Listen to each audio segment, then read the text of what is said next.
Meet overlapping fields can't die. Ah! Commit not alive. Jen had to be an adult and sent a work email to her colleagues, and now she's back to read more Homestuck. Epilogue 4 of Candy. Let's see if we can get through this today. That'd be great. Well, at least half of it today. That'd be great. Hey, Terezi, guess where I am right now? Your human wedding? Considering that humans are the only species on Earth see with the concept of weddings, technically all weddings are human weddings, so there really is no reason to qualify it like that, Terezi. When did you get so hung up on semantics? When I became a real adult. Speaking of which, no, I'm not at my human wedding. That was months ago. Dab. What? You forgot!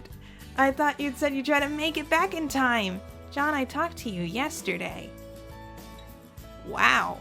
I knew time moved differently out there than it does here, but that's really something else. It's been almost 6 months for me.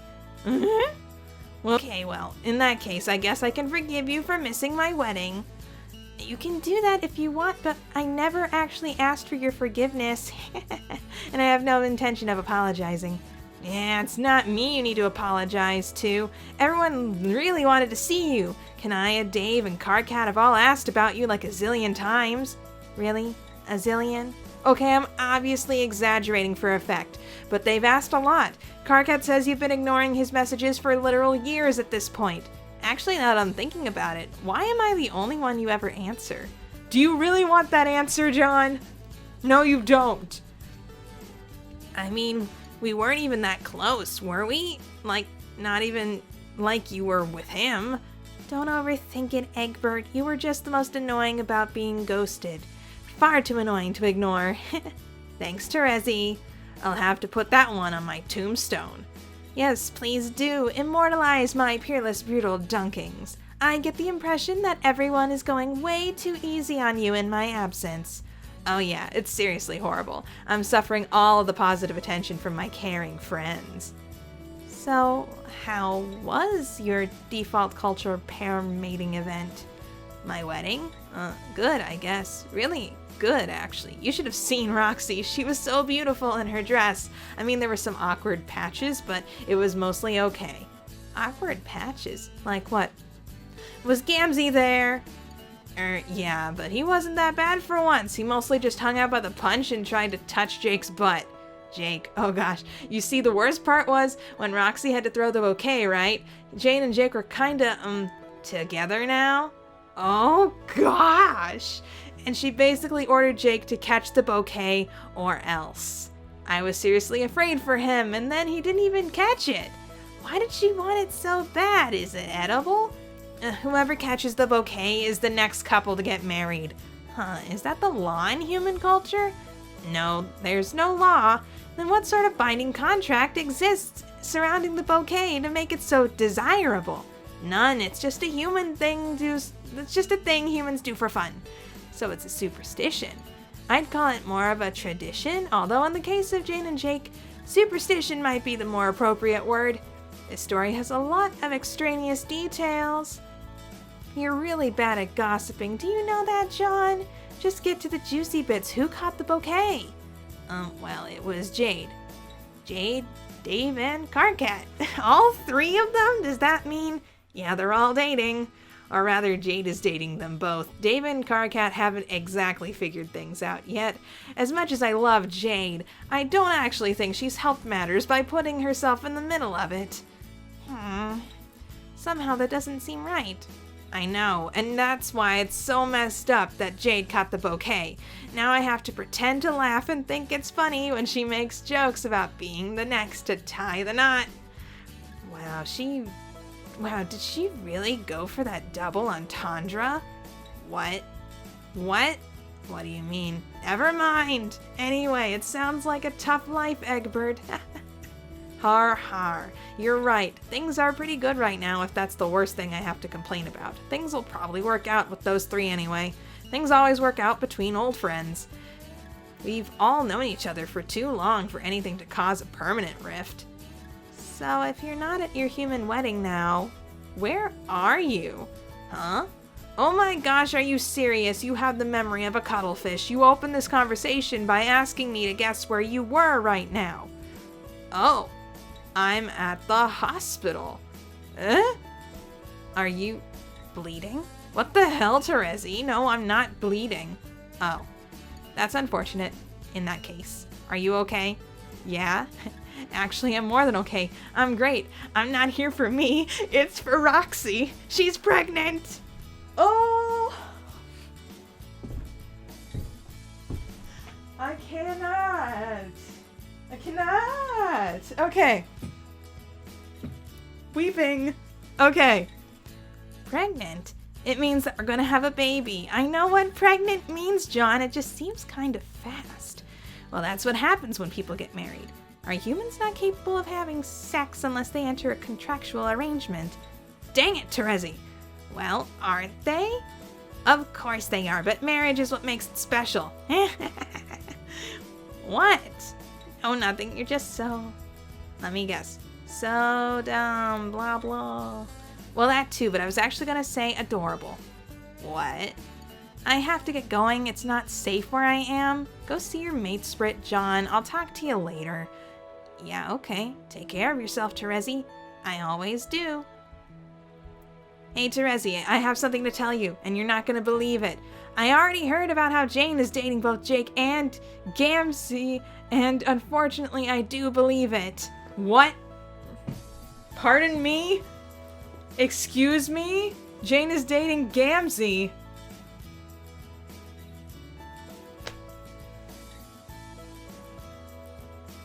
What is this life that I have stumbled into? Oh, Candy Route, now you made me doubt everything. And I definitely could have lived without seeing the visual evidence, however. No, wait, how do you know about that? I lied about you being more annoying than Karkat. Karkat is still the most astonishingly annoying person I know. Oh, so you talked to him. And Dave. Just for a bit. This was an incredibly hot piece of gossip, and I couldn't trust you to deliver it with the air of gravitas it deserved. That's probably true. The whole Jake, Jane, Gamzee thing is freaking me out, actually. I mean, they're technically my parents. A version of Jane was literally my Nana, and now she's having sex with Gamzee. Oh, never mind. I don't even want to think about it. I hope you haven't seen the picture Dave took. Dave has a picture? Wait, never mind. I don't want to know, and I definitely don't want to see it. Well, you're lost. It certainly is something to behold, though, I must say. Whatever. So what did you think talking to Dave and Karkat? Did they seem happy? Nope. Oh my gosh, I know, right? The whole thing is such a mess, it's hard to be in the same room with them these days. I don't even know the full story because Dave won't talk to me about it anymore, and Jade seems to think that everything's going just fine. Karkat had some choice words to say about Jade's lackluster black rom conduct, so he doesn't think the situation's great either. No. Jade is definitely not in hate with him, and it shows. Yeah, Jade doesn't exactly have a whole lot of hate inside her. In fact, it's probably the opposite. I think she was alone for so long that it's like she stored up this huge reservoir of love and she has no idea how to put a dam on it. I think she means well, and in most ways she's really smart, but socially speaking, I think she might be kind of an idiot. That's putting it lightly. How does Karkat feel? He's not caliginous for her either. If I had to give my assessment of what's grown between them from my brief observation, the situation, I describe it as resentment. Oh no. Resentment can be fine in short-term black affair, but if the goal is just to fill pails and avoid culling, that in a sustained romantic rivalry, it will always spell ruin. Just like a caliginous relationship, how it's important for you to be able to communicate with your kismesis. Really? Of course. A true kismesis is just as much your life partner as your mate sprit is. Huh, I had no idea. Not to be culturally insensitive, but I thought it was just like you'd meet up every once in a while to do, like, hate makeouts. John, you're being extremely culturally insensitive. Sorry. You can't even say not to be something and then just go ahead and be exactly that. It's automatically problematic. I'm just asking questions. Xenophobic questions, it would seem. Man, not you two. To what? Pointing out stuff that's xenophobic all the time, but in a way where you probably don't even mean it. Don't even mean it? Why wouldn't I mean it? Is cultural sensitivity a joke to you? All I'm getting at is, you've been talking to Dave a lot, haven't you? I keep correspondence with Strider well within reasonable parameters, just like I do with you. To be honest, much less than you. Who even has the time for the nonsense of cool kids these days? Time? You've got nothing but time, apparently, flying around out there for God knows how much longer. Why not come back? Why don't you just give it a rest already and come back? I cannot rest while the mission remains incomplete. You know this. Seriously, it's peaceful back here on Earth. See, Terezi, so peaceful and harmonious. You should come back and check it out sometime. I'll pass. Anyway, as I was saying, just like with human romantic relationships, there are all kinds of kismicitudes. Wow, you changed the subject back so fast, I think I got whiplash. Yes, some kismicist relationships are of the nature you described, but not all of them. The point of a kismicist is not just to make you annoyed or even angry. They should push you to better yourself. They should shine a light on things about yourself you would otherwise ignore or deny. Huh, is that why? Why what? Is that why you're so determined to find her? It is, isn't it? No! Vriska and I were... I can't explain it. It's just not as simple as you're making it out to be. All right. Besides, between us, things were always so... weird. Dramatic. And I think I've cosmically had my fill of dramatic black relationships for a long time. If I were ever to do the black rom again, it would have to be low-key, you know? Gentle teasings. Vaguely antagonistic feelings jams. Someone who I could both torment and have an honest conversation with. When you put it that way, I guess maybe it doesn't sound so bad. Thank you for your cultural sensitivity. I have high hopes for you, Egbert. One day I hope to be able to introduce you to your friends and say, this is John, he's not xenophobic. Oh yeah? Well, one day I hope to introduce you to people and say, hi, this is Terezi, she doesn't suck. Anyway... Wow, that's a lot of stuff crammed into one chapter. What the heck? Moving on. Is it long or short? Rather kind of long. Okay. Aw, they did. Okay, sorry, reading ahead. 3 months later, John is still thinking about his last conversation with Terezi. It's kind of impossible not to when Rose and Kanaya keep saying the name Vriska every 5 minutes. He really thought they were done with hearing about Vriska all the time, but apparently Rose and Kanaya were intent on breathing new life into that tradition. Vriska, don't chew on your chair's dinner tray. Darling, she's only a grub. She hasn't grown her oral canals. Yes, but I believe strongly that we should get into the habit of speaking to her like an adult. It will be good for her social development. Is that how your mother raised you? I would have loved it if my mother spoke more frankly with me, but she was, let's just say, a rather awkward person. No offense, Roxy. LMAO, none taken. I can't even imagine all the ways I'd screw up a kid in the timeline where I didn't sort out my drinking, TBH. Oh, you weren't awful. I just have... How do you always put it, dear? A penchant for melodrama. Well, yeah. Your dad made sure he got some of himself in you. I suppose he did. Then everyone in the room observes a moment of silence for their dear departed Dirk Strider, except for John, who takes advantage of the solemn distraction to anxiously tap at his phone. He sent Terezi a text an hour ago when Roxy was fixing her makeup in her compact. He's not sure why he feels the need to hide the fact that he's talking to her. It's not like there's anything untoward about what he's doing, just texting an old friend. What's wrong with that? Nothing at all, he thinks as he closely monitors his silent praying wife, ready to stash the phone in his pocket the moment she shows the slightest sign of movement. She lifts her head to speak. He's like Houdini with that phone. Dang, I still can't believe Dirk's gone, though. Yes, it was so sudden, but the best we can do is to honor him simply as to move on with our lives. I'm sure it's what he would have wanted. Huh? John shoots Rose a weird look. She smiles back benignly, then goes to collect her troll daughter from her booster seat. She holds baby Vriska close to her chest and leans over to give Kanaya a kiss on the cheek. The precious grub is framed between them. The two wives are ringed in a halo of pale light at the peak of this magical moment. It should be a beautiful image, but something about it roils John's gut. Rose sits back down, cradles Vriska in one arm, and begins to unbutton the top of her shirt with the other. John instinctively finds something else to look at. Anything. His fidgeting hands will do. Wait, is she breastfeeding a troll? What? Have you thought about what to name your grubs? It's just one grub, lol. Oh, that's a relief. I've actually been very worried about your well-being, considering how human grubs are born. Why? Well, don't they have to eat their way out of the womb? Kanaya.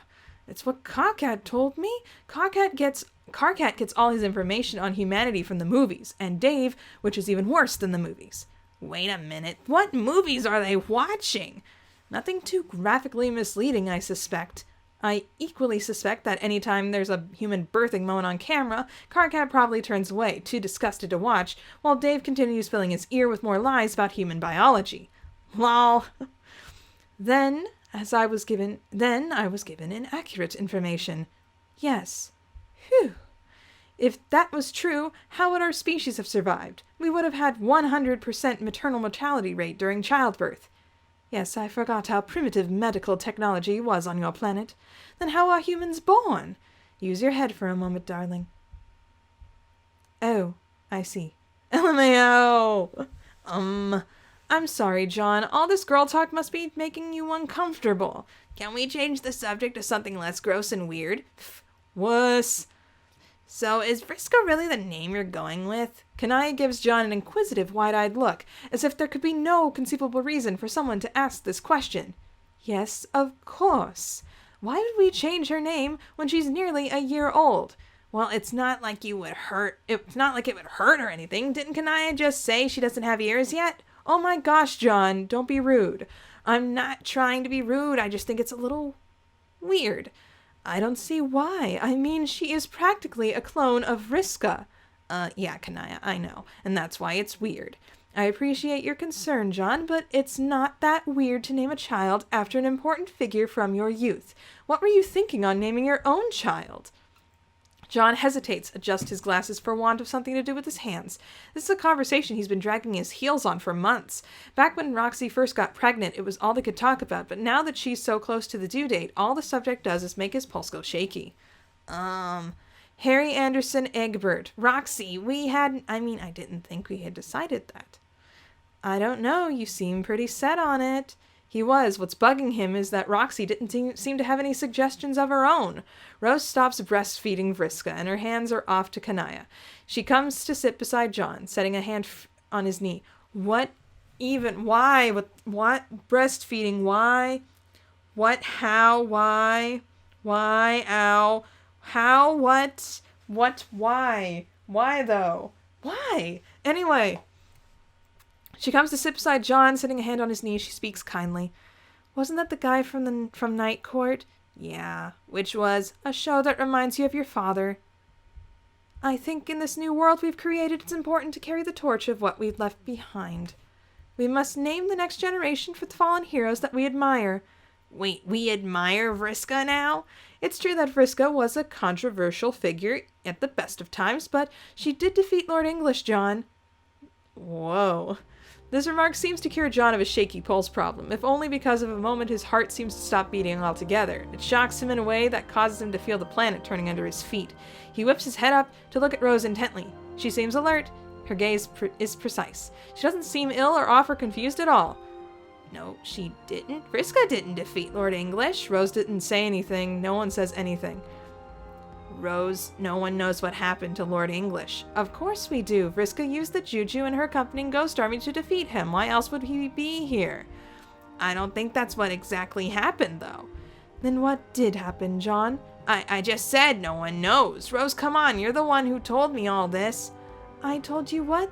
About a year ago, you were feeling bad and asked me to come over. And then you gave me this big speech about canon and being outside canon and not canon and other stuff like timelines and fate and my anime dreams. That's all in the past, John. Everything worked out in the end. Why are you getting so upset about this? You gave me a list of instructions and told me that I had to use my retcon powers to go back to a very specific point in time to defeat Lord English when he was still just a kid, and you told me I had to do this to validate the sequence of reality, but I didn't. I was all ready to go. I thought I was gonna die, honestly, but then you... John swivels around to point a finger at his wife. Whoa. Comes across more accusatory than he means to be. Roxy, you and Calliope told me that I had a choice, and I made my choice, which is why I ended up staying. But did it really all work out in the end? If I didn't stop Lord English, then are we even really here at all? The three gals in the room exchange a series of concerned glances. Do they think he is crazy? Are they hiding something from him? Jean can feel himself trembling. It's not possible that he's remembering this wrong, is it? It can't be. If he presses his eyes shut, he can still see the lines of the black hole cracking space around him. It seemed like such a big deal at the time, and suddenly it felt like nothing at all. Why? Roxy leans over and sets a cool hand on John's forehead. You doing okay there, babe? I'm fine. You're the one's not doing okay, he nearly shouts, but then he realizes it's just going to make him sound crazier than he already looks. He brushes Roxy's hand away, stands abruptly, looking woozy and sweating at the temples. His skin is tight and clammy, too hot and too cold all at once. I just need some fresh air. Want me to come with you? No. No. I need a moment alone. I think I'm just getting those, new dad jitters. That must be it.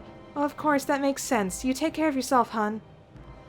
John grabs his coat and sprints out the hive. He vaults into the air and follows the breeze up, coasting over the tree line and out of the troll suburb that Kanaya and Rose have made their home in. Furiously, he begins typing on his phone. Terezi, I know that you've got important stuff to do out there in Paradox Space, but I really need to hear from you now. On my side, it's been months since we've last talked, and I can't figure out if it's because I said something wrong or if it's because something terrible happened to you. Things here on Earth are... John shuts his eyes for a moment and takes a deep breath. The breeze that rattles over the forest seems foul somehow, stale, like air that's been recycled multiple times over. They're not great. On the surface, everything's fantastic. Everyone's so happy, and it finally seems like we're all making real progress as adults. But at the same time, everyone's acting so crazy. I feel like I'm the only sane person left in this entire universe. I'm the only one who seems to care about anything. Care about anything bigger. Bigger than, what to name a baby, or who's stuck in a terrible relationship with who. Oh my gosh, this probably sounds so pathetic. Terezi, I'm seriously pathetic. It's so selfish of me to be even messaging you at all. I've got a beautiful wife who loves me, but it's not enough. I can't even talk to her about what we're gonna name our stupid kid without it just turning into some weird thing where she just goes along with whatever I want. Even when all I want for her is to want something different than I want. Okay, wait, I take that back. Our kid's not stupid. Well, okay, he hasn't been born yet, so maybe he'll turn out to be stupid eventually. What do I know? Anyway, the point is, I'm just popping off at random things at people who don't deserve it because I'm really upset right now. Not at anyone in particular, probably, just at myself. Wow, can you believe how terrible I'm being right now? You could be dead for all I know, yet here I am begging for your attention even though my life is perfect. But I don't know who else I can talk to. Even Rose is acting weird all of a sudden. I guess what I'm trying to say is, you're the only thing that still makes sense to me, Terezi. Right now, I just really need you. Please come back. Please come make some sense at me. John notices his fingers are shaking. He makes a conscious effort to keep them still and exhales. Come make some sense at me? Good Lord, he's got to pull it together before he blurts out something really embarrassing. He braces himself as if splashing an imaginary glass of cold water in his own face and reminds himself once again that he has a wonderful life, a perfect life. He's happy, dang it. He's about to pocket his phone when he catches some movement at the bottom corner of the screen. It's an indication that someone is typing. He stops breathing until the text actually appears. Okay, loser, tell me what happened this time. Oh boy. Oh boy. We're starting to get that candy biz where it's starting to go sour. Here we go. Jane may have stepped away from her pursuit of public office, but it's important for any educated businesswoman to stay abreast of the political goings-on of her nation. She keeps a close watch on the political landscape. She's got people with eyes on every newspaper and website on Earthsea, but she likes to watch the human news herself. It's just a delightful adult thing to do, she thinks, as she spreads out languorously in front of her television. She remembers her father doing the same all the time. Well, without the luxurious silk robe and 80-inch TV screen. Whatever happened to your dad? Anyway, I admit I had second thoughts about calling off my presidential bid after what happened with Dirk, but you know what? I'm surprised to say that this administration isn't too shabby after all. I was really worried that one of the candidates would naively roll back the troll population control ordinance once Kanaya got the mother grub up and running, but they're really taking a hard line on this. Gamzee as ever stands by Jane's side, assisting her as she jots down notes about the political events of the day. When she asks for a fresh pen, he fishes one out of his codpiece and hands it to her, but he looks uncharacteristically disquieted. Whoa, are you really all up in supporting that sticky shiz, my woman? Excuse me? That what? It looks to me like the human man is trying to keep my people down, all discriminatorily and such. Jane chuckles at Gamzee's jape, but the strange expression persists on his clownish face. This be wicked serious, boo. Y'all really down with subjugulating my ninjas? Jane scoffs. The downside of taking notes by hand is that one's wrist is... Okay, give me 1 second. Speedy's crying again. Cat, please. Speedy! Speedy! Sunday. Okay. Jane scoffs. The downside of taking notes by hand is that one's wrist is bound to get a bit sore, and it's left her short of patience with the tiresome ordeal of explaining the basic functioning of a political system to an ignorant farceur. Farceur? Whatever, farcer. Gamzee, please, I'm not down with doing anything of the sort. Some of my best friends are trolls. I have no ill will towards trolls at all, and I want them to have the same opportunities and privileges as any human. Or Carapacian, or what have you, but there are certain measures that, realistically speaking, necessary in order to assure that these opportunities and privileges remain equivalent across the board. But breeding control? I don't know, man. Doesn't seem keeping the spirit of tolerance and equality and all that, man. Gamzee, you just don't get it. It's not about equality, it's about equity. Yeah, I don't follow, honk. You see, in a system of equality, every individual is dealt exactly the same hand. Maybe this is an analogy you would understand. What if we lived in a world where there were only one size of shoe? That would be perfectly equal if everyone had equal access to that shoe. But would it suit everyone? Could everyone put on that one size shoe and receive an equivalent level of support and comfort? I don't know. As long as it's a big old shoe, it might be all right, Meng. Jane has to pause to huff in exasperation. No, Gamzee, everyone needs shoes that fit the size of their feet. You need to make unequality-sized shoes for unequally sized feet. Oh, word? I ain't know about that, boo. Boo, but... no. Oh, word? I ain't know about that, boo-boo. But if you say that's true... Yes, it's true. It's the same with building laws that are conducive to a functioning, equitable society. Some people are simply born into positions that confer upon them certain advantages, and it's the job of the government to ensure that people who are less fortunate can be lifted up, as it were, to match their luckier peers. We must offer greater assistance to some classes of people than others to ensure that equity. Such is the case with natural troll and human birth rates. So you're saying you need different shoes for your human stuff and whatnot. Precisely. The reintroduction of the mother grub changes everything. Trolls and humans don't have identical birth rates. It's a fundamental biological fact that natural troll reproduction is much faster than humans. It's a matter of evolution and society. You know this, Gamzee. Your people evolved in a harsh, unforgiving world where the slightest misstep could lead to death. And like any animal would, your biology adapted to the circumstances.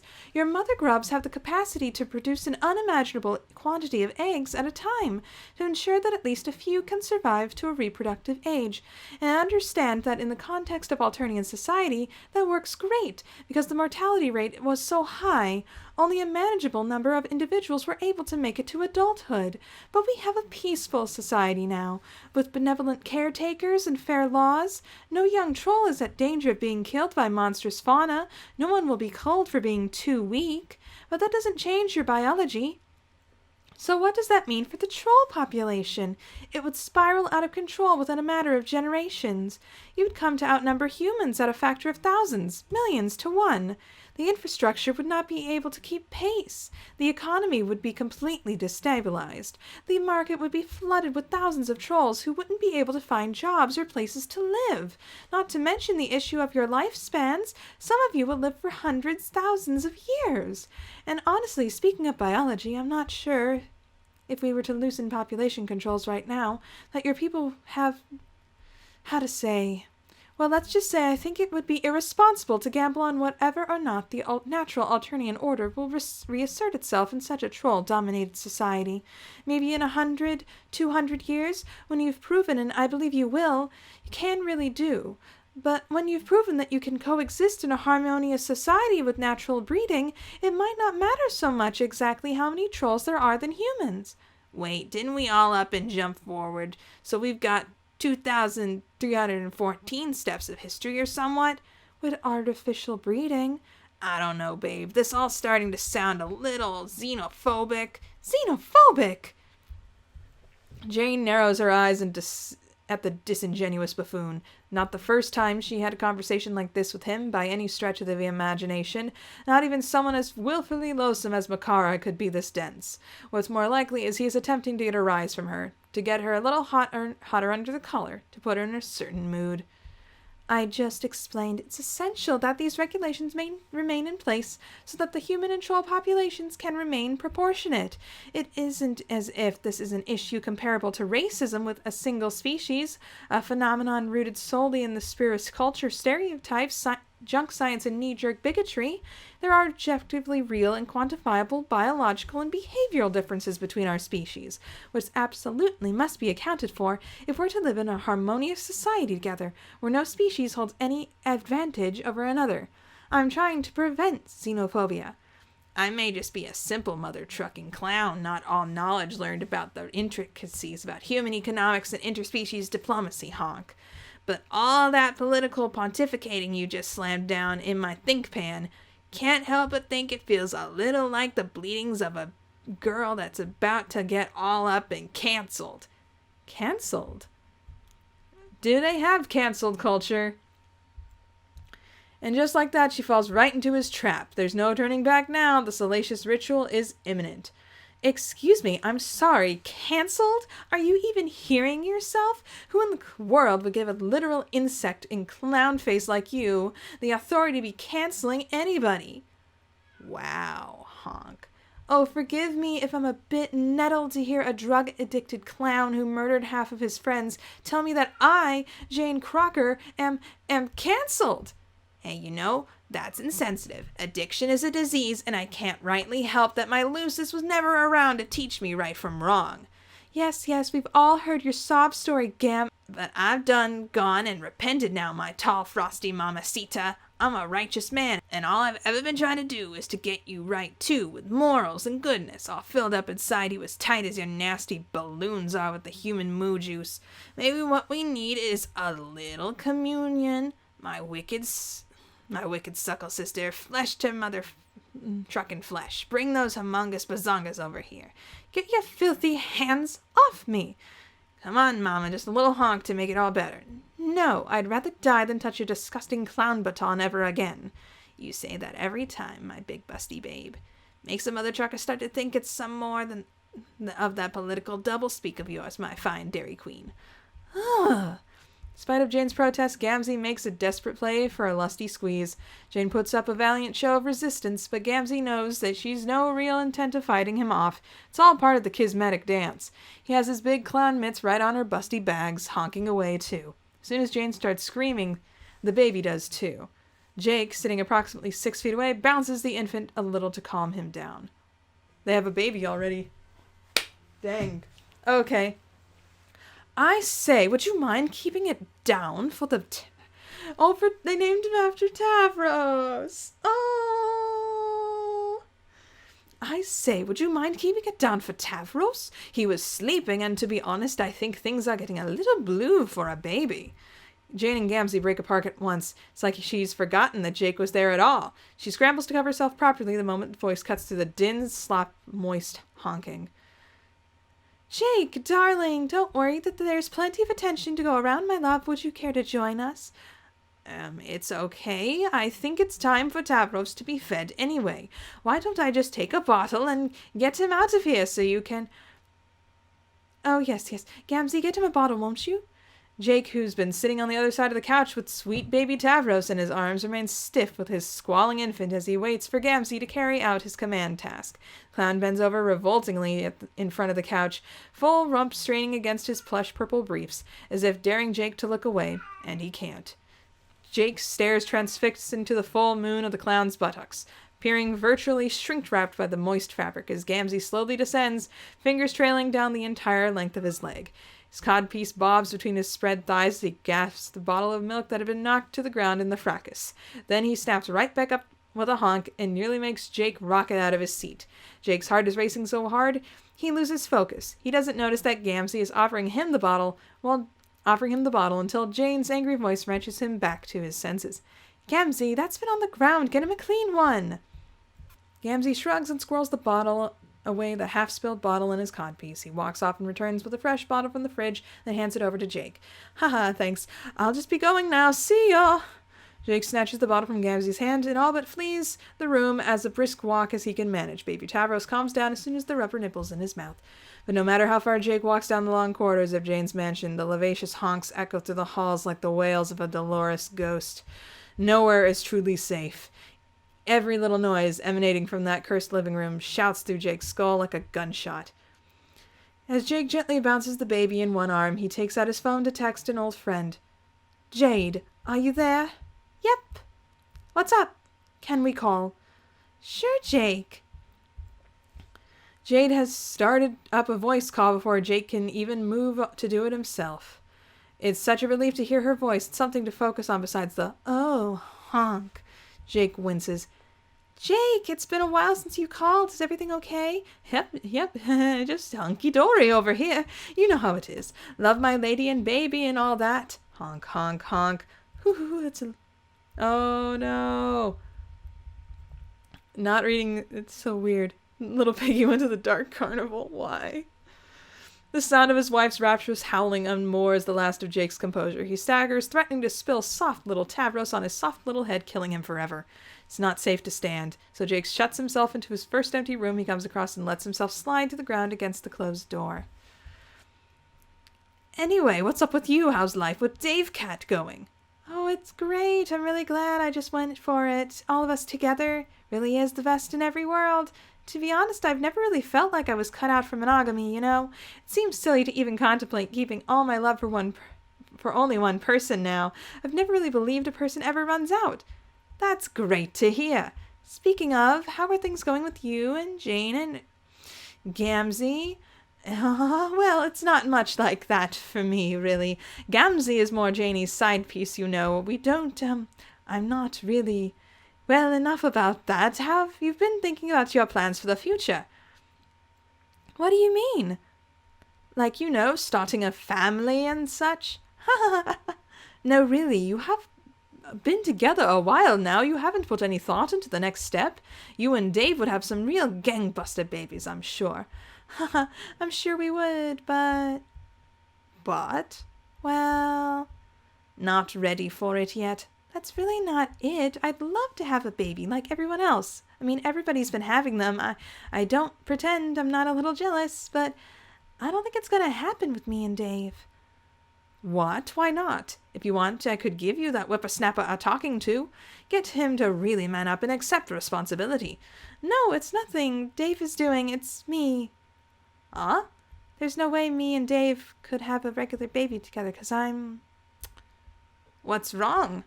Well, let's just say that after all the sperm stuff, it's done some things to my body. Like merging with Beck, mostly. Have you been trying? We can't really. What, you think your dog genes or whatever keeping you from getting pregnant? Well, not my genes, exactly. I don't really want to get into the specifics. Would it rule out a union of an ectobiological sort? I guess not. But I don't think any of us are really interested in having a kid with ectobiology. It just feels... Well, I think we've had enough ectobiology for one lifetime. Heh, fair enough. I've thought about asking Rose to help us, but that's so much to ask. What, like as a surrogate? To have her carry the child for you in her womb? Yeah, something like that. Goodness, have you mentioned this to her? Yes, we've talked a little about it. What did she say? I don't know. It's a tricky subject. She didn't say no. Just there's stuff to think about. I see. But, what? I might be missing something. What? Well, Dave is Rose's brother, right? Yeah. So if he supplies the fatherhood material, wouldn't that be... What? What did I say? No, Dave would not be the father in this scenario. Oh, Carcat then. Wait, no, I'm confused again. Aren't there biological compatibility issues there? I mean, with natural birth and the ecto-what's-it machine? Carcat wouldn't be the dad either. What? LMAO, don't worry about it, Jake. Look, I gotta go, okay? It was nice talking to you. No, please don't. Huh? Don't go, please. Jake, are you okay? Is it? I'm fine, it's just... Never mind. If there's something wrong, please tell me. I'm here for you. You know that, right? There's nothing wrong. Sorry. I feel like we've been drifting apart lately is all. 'Cause we're all so busy with our new lives and such. I just wanted to talk to you, like the old times. But I won't hold you up if you've got places to be. Jake. It's okay, Jade. I'll go. Okay, I really do have to go. I'm sorry. I'll talk to you again, okay, Jake? I'll call you. Okay, thank you, Jade. I'm sorry. Okay. Bye. Jade hangs up. Jake releases a rattling sigh. Honk, honk, honk, honk. Yeah, that's the rotten in the stomach. That's where we're at. This is really getting messy. I cannot believe this. Hey there. Consider becoming a patron, just like the phenomenal Gerald Thomas and Bleed Red.